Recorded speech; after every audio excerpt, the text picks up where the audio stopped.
Welcome back to my channel Indhu life style. So வாங்க, நீங்கள் கேட்ட சிக்கன் பிரியாணி அண்ட் 65 தான் எப்படி பண்ணுறதுன்னு குயிக்காக பார்த்துக்கலாம்.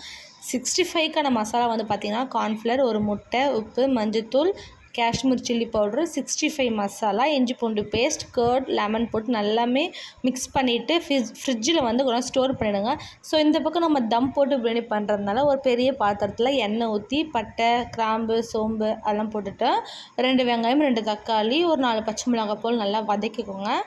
அதுக்கப்புறமா நல்லா வதங்கினதுக்கப்புறமா ஒரு கொஞ்சமாக சிக்கன் ஆட் பண்ணிவிட்டு அதில் கர்ட், ஒரு பிரியாணி மசாலா பாக்கெட் போட்டுக்கோங்க, கரெக்டாக இருக்கும் காரத்துக்கு. தென் காஷ்மீர் சில்லி பவுடர் கொஞ்சமாக போட்டுட்டு இஞ்சி பூண்டு பேஸ்ட்டு போட்டு கர்ட் போட்டுட்டு எல்லாமே வதக்கிக்கோங்க எல்லாத்தையுமே. ஸோ நான் அந்த கப்பில் 1.5 கப் அரிசி போட்டிருக்கேன். ஸோ 1.5 கப் அரிசிக்கு 3 கிளாஸ் தண்ணி ஊற்றணும். ஸோ நான் 3 கிளாஸ் தண்ணி ஊற்றிட்டு நல்லா கொதிக்க விட்டுட்டேன். ஸோ நம்ம வந்து தண்ணி வற்றுற ஸ்டேஜில் கொஞ்சமாக புதினாவும் நெய்யும் ஆட் பண்ணிவிட்டு கொஞ்ச நேரம் கழித்து பார்த்தா தண்ணி இன்னும் நல்லா சுண்டி இருக்கும். சாப்பாடு கொஞ்சம் வெறையாக தான் இருக்கும், ஏன்னா அது வீட்டு அரிசின்றதுனால. ஸோ ஸ்லோ ஃப்ளேமில் வச்சுட்டு மேலே நல்லா வெயிட்டான பொருளை வச்சுருங்க. ஸோ ஸ்லோ ஃப்ளேமில் வச்சுட்டு ஒரு 10 மினிட்ஸ் கழித்து ஓப்பன் பண்ணி பார்த்தீங்கன்னா தரமான பிரியாணி ரெடி. ஸோ இது பேசுகிற டைமே இல்லை, சாப்பிட்ற டைமுங்க. So see the next video. Tata. மறக்காமல் சேனலை சப்ஸ்கிரைப் பண்ணிட்டு பாருங்கள். see the next video. love you all.